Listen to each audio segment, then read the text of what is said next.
Olá, caros amigos, que Jesus abençoe a todos. Estamos nessa noite para mais uma atividade de reunião pública. E para dar início, gostaria de convidá-lo para nossa prece inicial.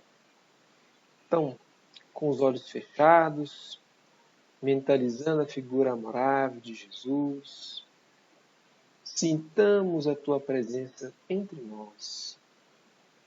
Querido Senhor Jesus, muito te agradecemos, Mestre, por tantas bênçãos recebidas. Te rogamos nesta noite de hoje, Senhor, que nos inspire, que nos fortaleça, que nós possamos ser amparados pela espiritualidade amiga, que os ensinos que nos traz essa noite possa fortalecer em nós o desejo de nos tornarmos melhores, de fazer o bem, de praticar a caridade. Por isso te pedimos, fique conosco, hoje, agora e sempre. Graças a Deus. Bom, meus amigos, mais uma vez, boa noite. E que Jesus abençoe a programação da nossa reunião pública. É uma grande alegria estar com vocês nessa noite de bênçãos, nessa noite de muita paz. Bom, meu nome é Pedro, eu sou um dos trabalhadores do Centro Espírita Irmão Aura.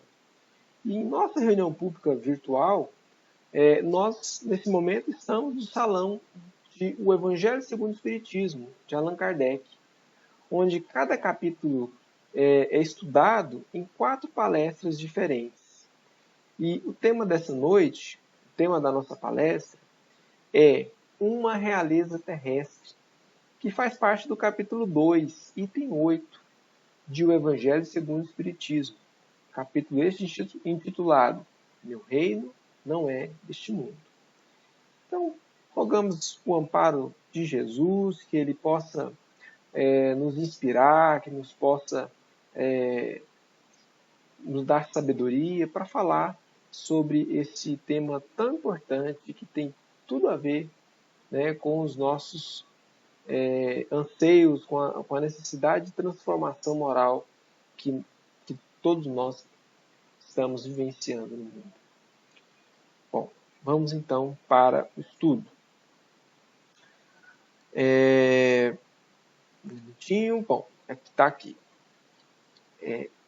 Quem melhor do que eu pode compreender a verdade dessas palavras de Nosso Senhor? Abre aspas, meu reino não é deste mundo. Fecha aspas. O orgulho me perdeu na terra. Quem, pois, compreenderia o nenhum valor dos reinos da terra se eu não compreendia? Que trouxe eu comigo da minha realeza terrena? Nada, absolutamente nada.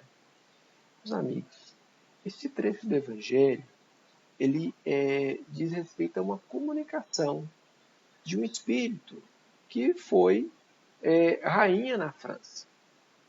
Então ela vem trazer o testemunho de que, na verdade, o reino, né, e como todas as questões materiais, são temporárias.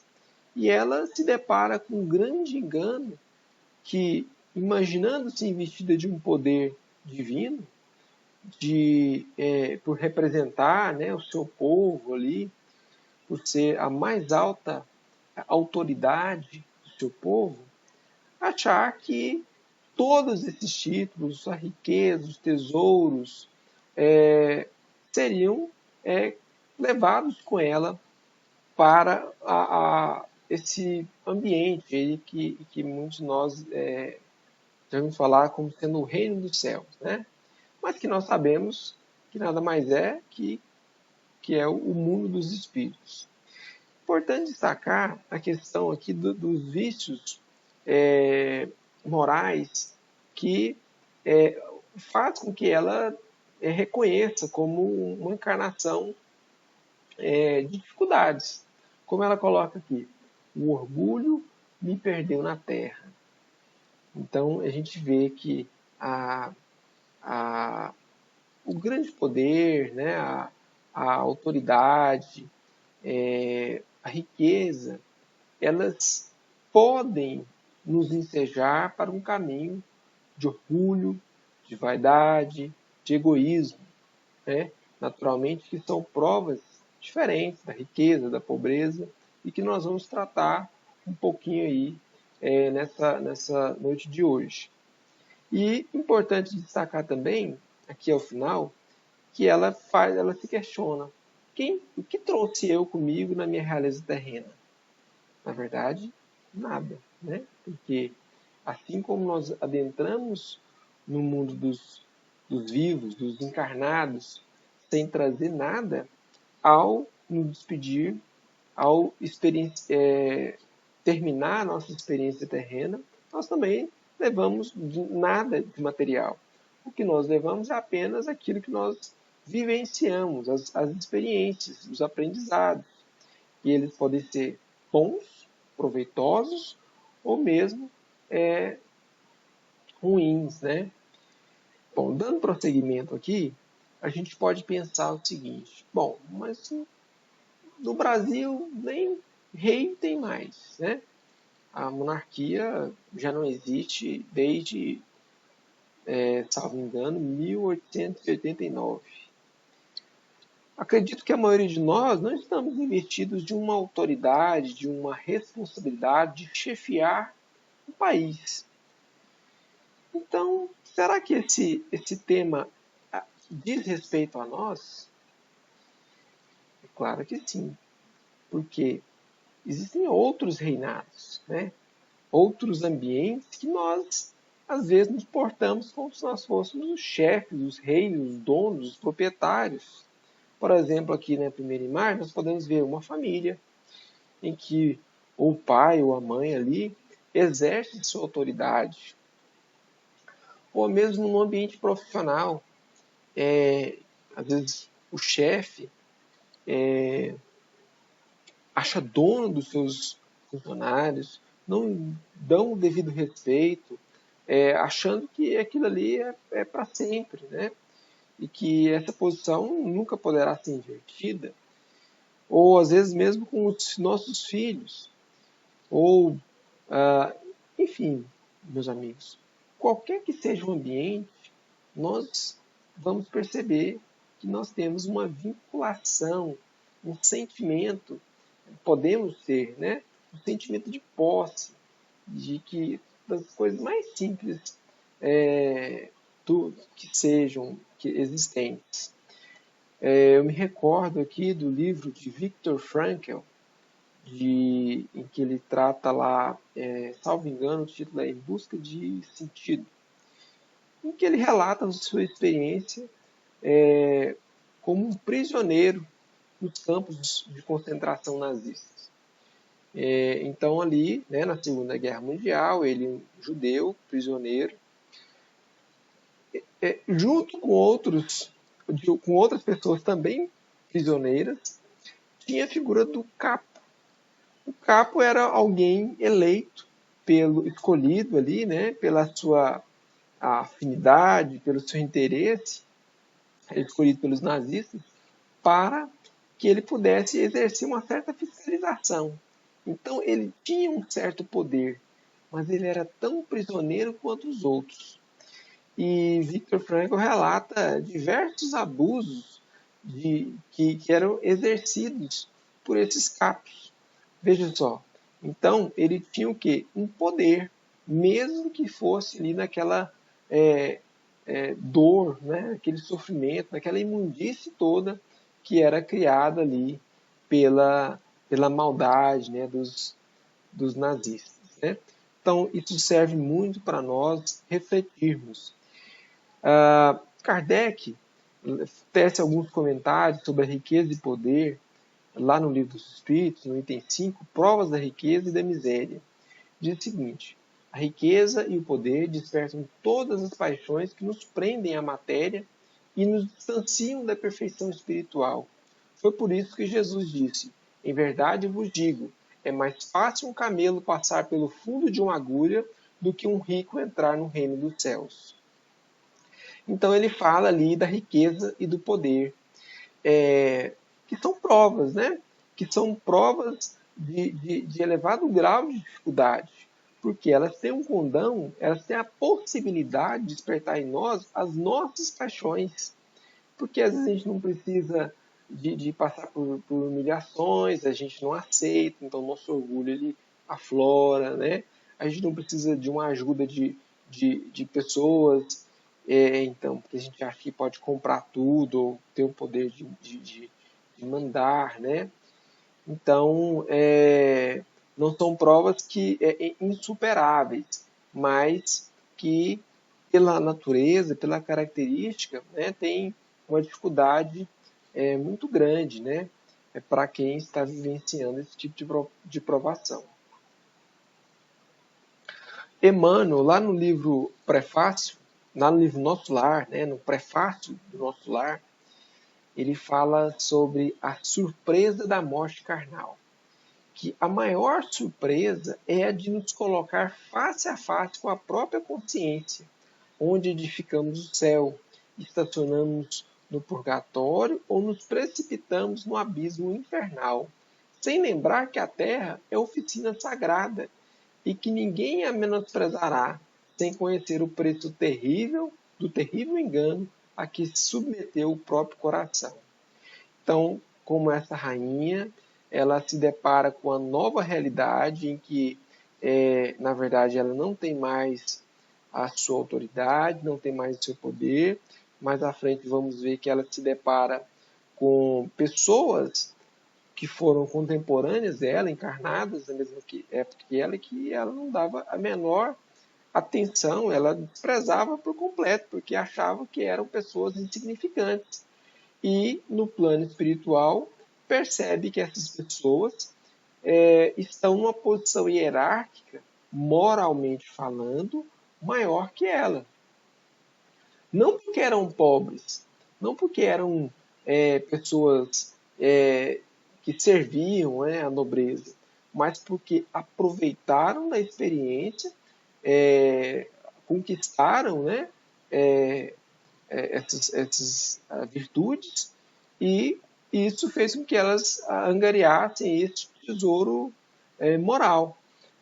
Pode ser também um pobre e não aproveitar em nada da encarnação. Então não é o simples fato de ser rico ou pobre, como nós vamos ver um pouquinho mais à frente, que dita, né, quão elevados estaremos após o nosso desencarne. Então ela relata que rainha entre os homens, como rainha julguei que penetrasse no reino dos céus. Então ela achava que aqui, por ter aquele poder aqui, ela achava que lá seria recebida tal qual era enquanto encarnada. Mas que na verdade foi uma desilusão. Que humilhação! Quando em vez de ser recebida aqui como soberana, vi acima de mim, mas muito acima, homens que eu julgava insignificantes. Aquilo que dissemos há pouco. Então ela encontrou, viu pessoas ali que aproveitaram a sua experiência carnal, tiraram aprendizados dali e se tornaram pessoas melhores. E quando elas encontram lá no plano espiritual, ela vê que, na verdade, aquelas honrarias todas que ela tinha, aquele respeito todo que ela tinha na sua nação, na verdade, valor nenhum teria no plano espiritual. Né? E aí nós temos algumas perguntinhas lá no livro dos Espíritos sobre a prova da riqueza versus a prova da pobreza. Então, na pergunta 814, para nós refletirmos, Kardec questiona aos espíritos: por que Deus concedeu a uns a riqueza e o poder e a outros a miséria? Aí vem os espíritos nos respondendo: para provar a cada um de uma maneira diferente. Ou seja, cada pessoa tem uma provação, uma experiência diferente. Aliás, continuando a leitura aqui, aliás, vós o sabeis. Essas provas são escolhidas pelos próprios espíritos. E muitas vezes sucumbem ao realizá-las. Então, tanto aquele que escolhe a prova da riqueza quanto a da pobreza estão sujeitos à falha, se não cumprirem aquilo que planejaram no plano espiritual. Dando continuidade. Qual dessas duas provas é a mais perigosa para o homem? A da desgraça ou a da riqueza? Aí vem os espíritos respondendo, tanto uma como outra. A miséria provoca a lamentação contra a providência, aquele que fica reclamando de tudo. Ah, minha vida é muito ruim, é tudo difícil, para mim nada dá certo.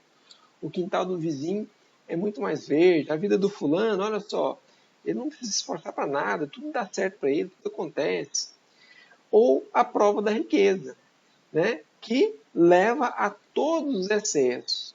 Então a pessoa está sujeita ali à vaidade, ao orgulho, ao egoísmo, né? À prepotência, a não dar valor ao ser humano, né? Ao seu semelhante. Então, as duas possuem ali a sua característica que vem trazer dificuldades. E mais uma perguntinha. A pergunta 816. Se o rico sofre mais tentações, não dispõe também de mais meios para fazer o bem? E aí vem a resposta. E justamente justamente o que nem sempre faz. Torna-se egoísta, orgulhoso e insaciável. Então a pessoa sempre quer mais, né? Ela tem um carro, ela quer um carro melhor. Ela tem uma casa, ela quer uma casa melhor. Ela quer viagens. Não, agora, então sempre tem coisas, né, que vêm antes. E às vezes gastam toda a sua energia na aquisição, na manutenção dessa riqueza. E ao passar pelo processo de desencarne, toda essa riqueza vai ficar, né, como é natural. O problema não está em ter a riqueza, né, mas o destino que nós damos essa riqueza. Né? Não quer dizer que a gente tem que sair doando toda a riqueza para as pessoas, mas que ela precisa cumprir a sua função, né, de fazer, dar condições, por exemplo, de um emprego, né, para outras pessoas, né, já seria, por exemplo, um emprego dessa riqueza. Né? Então, essa questão do rico torna-se egoísta, orgulhoso, insaciável. Então, são as ciladas que que o excesso dos tesouros materiais podem nos trazer. Mas quer dizer que é assim? É uma certeza? É algo absoluto? Todo aquele que é rico ou poderoso, ele fatalmente ele vai fracassar na sua encarnação? Claro que não. E aí a gente traz até um exemplo aqui de a rainha também, que é a rainha Isabel, é conhecida também como a Rainha Santa de Portugal. Viveu ali no século XIV, 13, 14, né? E são vários relatos da bondade que nutria esta monarca, né? Ela era casada ali com Dom Diniz, rei de Portugal, e tinha uma bondade muito grande. Vários relatos ali de assistencialismo, de levar assistência, né, às pessoas necessitadas que padeciam todo tipo de dor, gente. Então, nós estamos falando de uma época que as dificuldades materiais eram muito maiores, né, não tinha tanta tecnologia, nem mesmo para cultivo de alimentos, e ela foi bastante conhecida por ajudar a todo tipo de necessitado. Né?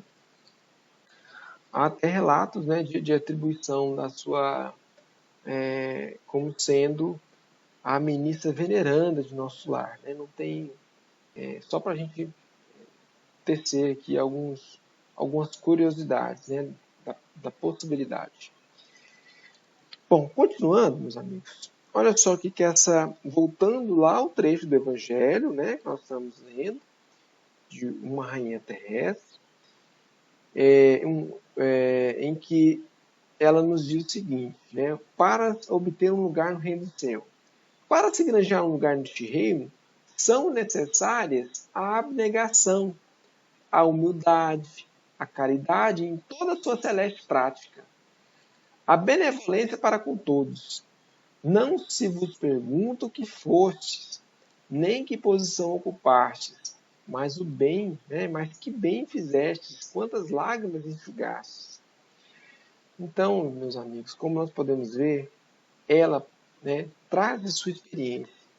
E os ensinos são para que nós evitemos cair nos mesmos erros dos espíritos que nos trazem essa comunicação. Graças à providência divina que nos permite ter acesso a essas experiências, nós temos uma nova oportunidade. Porque o simples fato de termos o acesso ao conhecimento não quer dizer que a gente vai lograr êxito. Veja só, para um espírita que estuda, que conhece as letras, que conhece os ensinos, né, lê livros, mas não põe em prática, nós estamos incorrendo num grave erro para conosco mesmo. Porque nós vamos chegar lá e nos deparar com a situação totalmente adversa. Porque o que vale é o exercício, a vivência, né?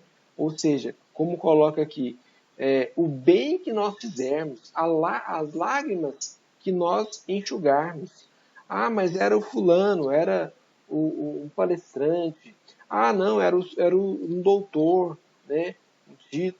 Ah, não, foi um deputado. Ah, foi uma pessoa muito conhecida, foi um empresário muito famoso, de renome.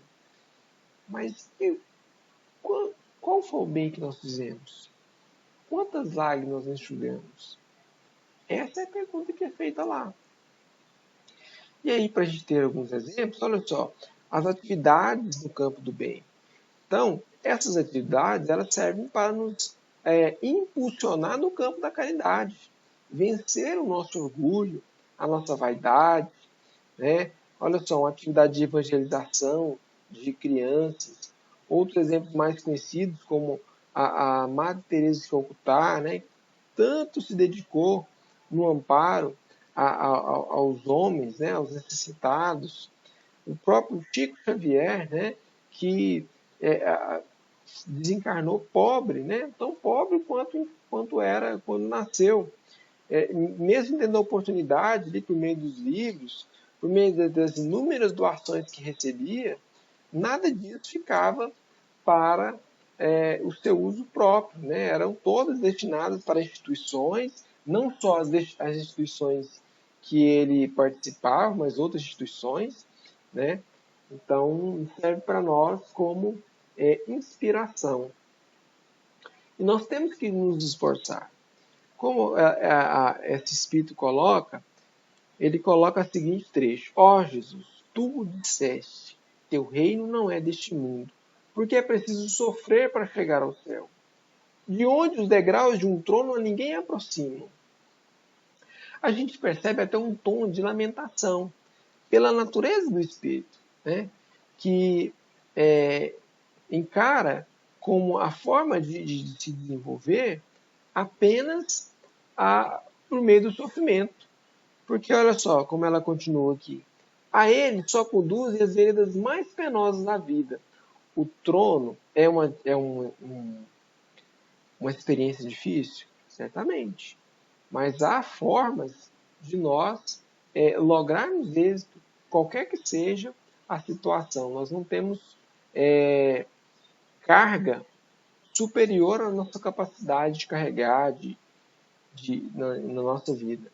Procurar-lhe, pois, o caminho, através das urzes e dos espinhos, não por entre as flores. Para vencer, nós precisamos de um esforço. O esforço porque nós estamos tendendo há muito tempo, há milênios talvez, num caminho do erro, no caminho da dor, no caminho da vaidade, do egoísmo, do orgulho. Então, nosso esforço tem que ser em combater em nós mesmos esses vícios morais, né? Dedicar o esforço em combater as nossas más inclinações para que a gente possa aprender. E os bens terrestres? Correm os homens por alcançar os bens terrestres como se os houvessem de guardar para sempre. E, na verdade, a gente sabe que não é assim, né? A gente tem que ter desprendimento. Os bens terrestres são muito importantes. É bom ter uma casa aconchegante, né? Um lar aconchegante, confortável, né? Saudável, né? Um ambiente saudável. É bom ter, mas é nosso.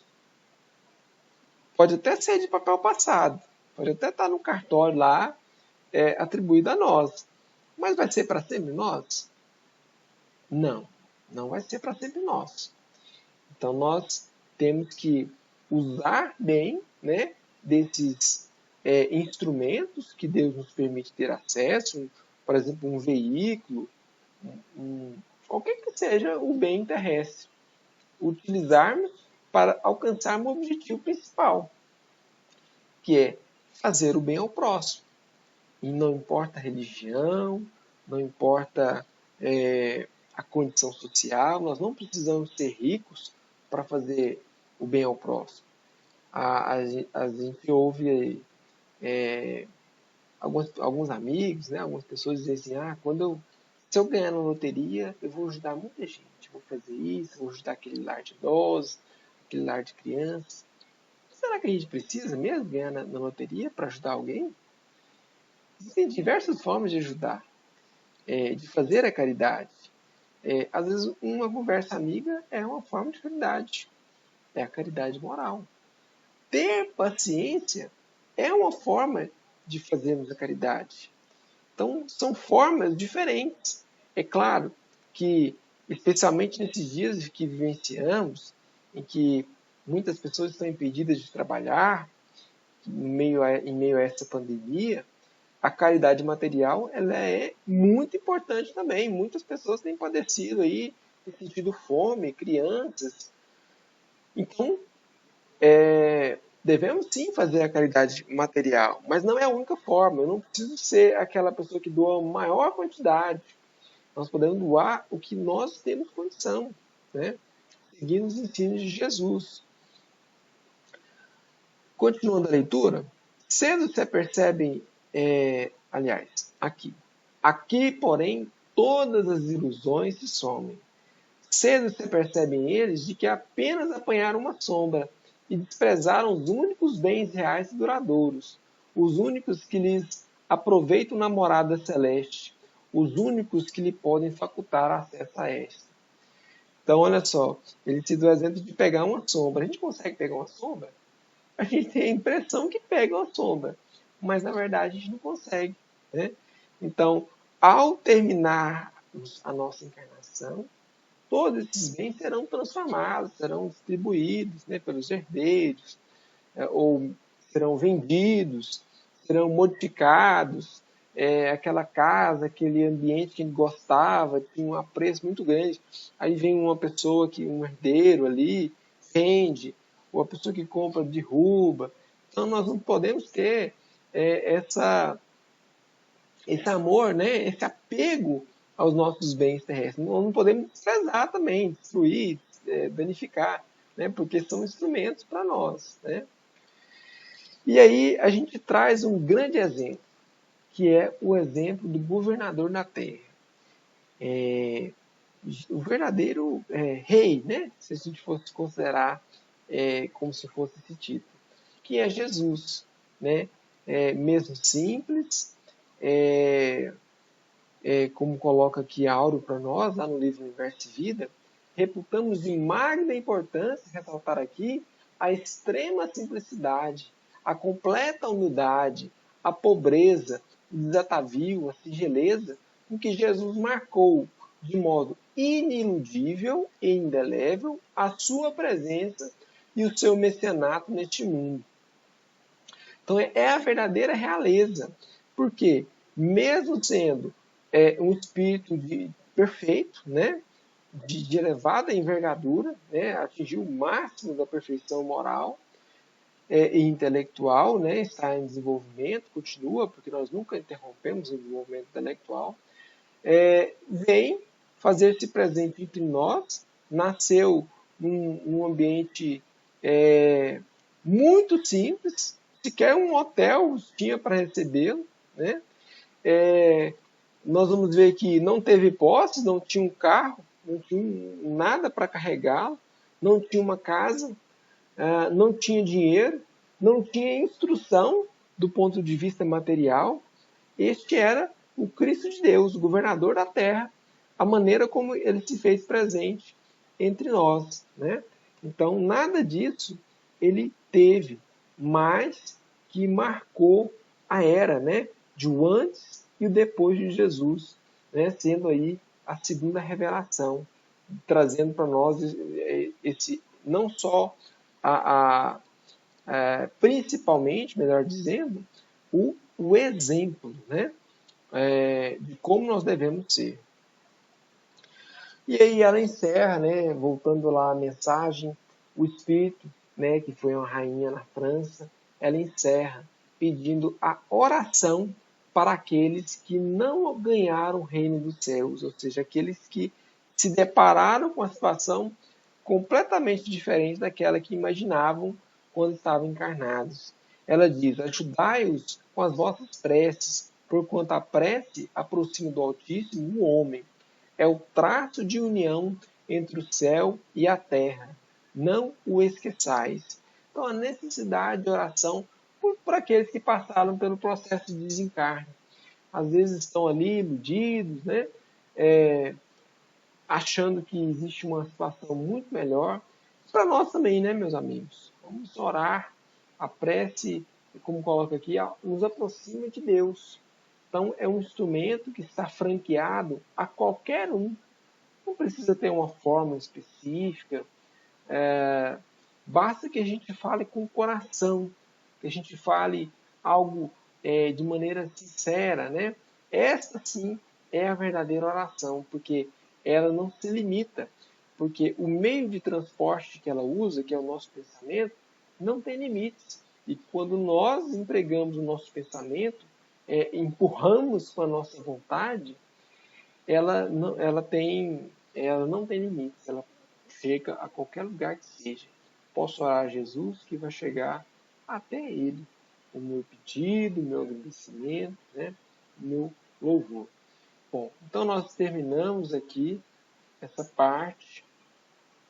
Nesse instante, nós vamos já nos preparar para a atividade, né, seguinte, que é a do passe e fluidificação das águas.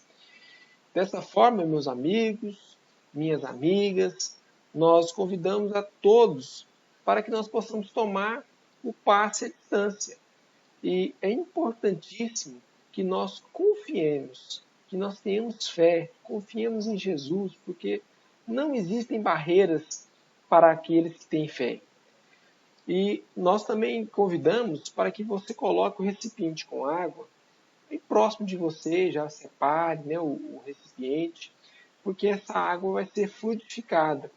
E no momento seguinte, por meio do vídeo, por meio do audiovisual, que vai conduzir este processo de passe e fluidificação das águas, nós rogamos a Jesus que possa abençoar a todos, né? E nós podemos também contribuir com a nossa boa vontade. Em seguida, nós vamos retornar para fazer a prece de encerramento. Então, que Jesus possa abençoar, né, este tratamento espiritual e essa atividade seguinte agora, que é a do passe e fluidificação das águas. Muita paz a todos, meus irmãos.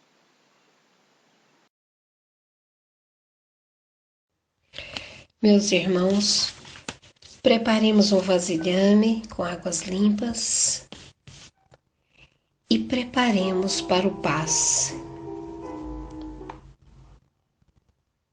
Mesmo distantes fisicamente, estamos ligados pela fé e convido vocês a nos ligarmos a Jesus, que está a nosso favor há milênios e está junto de nós diuturnamente. Vamos colocar em posição confortável para termos melhor receptividade. Respiremos lentamente. Deixemos a doce paz de Jesus Cristo invadir nosso ambiente. Inspire. Expire. Encha seus pulmões de ar e solte devagar. Deixe envolver nesse ambiente de tratamento, harmonizando corpo e alma. Conta-nos Mateus, no capítulo 8, versículo 16. Que o azul dourado dos céus confraternizava com o verde queimado da terra. A brisa acariciava chegando do mar. No ar pairava algo especial.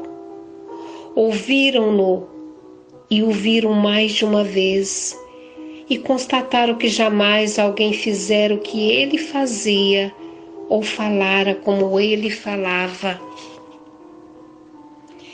E chegando à tarde, trouxeram-lhe muitos endemoniados, e ele, com sua palavra, expulsou deles os espíritos e curou todos que estavam enfermos. Vamos mentalizar esse Jesus que há milênios junto conosco, aproximando de você. Ele impõe as mãos curadoras sobre você. Perceba que de suas mãos amorosas cachoeiros de fluidos descem, em forma de águas límpidas, cristalinas, uma cachoeira, caindo em sua cabeça, banhando todo o seu ser, te trazendo paz, serenidade e equilíbrio. Sinta esse banho espiritual. Agora perceba que a paz de Jesus continua te envolvendo. Respire, mentalize Jesus como o sol do meio-dia, com essa luz imensa em sua direção te envolvendo. Sinta as energias curadoras. É Jesus te oferecendo recursos celestes. Confie no Cristo de Deus, que nos ama, quer intensamente o nosso bem. Confie nele. Vamos, absorva essas energias que fortalece e traz paz. Confie e deixe essas energias percorrer todo o corpo. Senhor Jesus, divino amigo, ainda pedimos a fluidificação das águas. Transforme em remédios para os nossos males físicos e espirituais.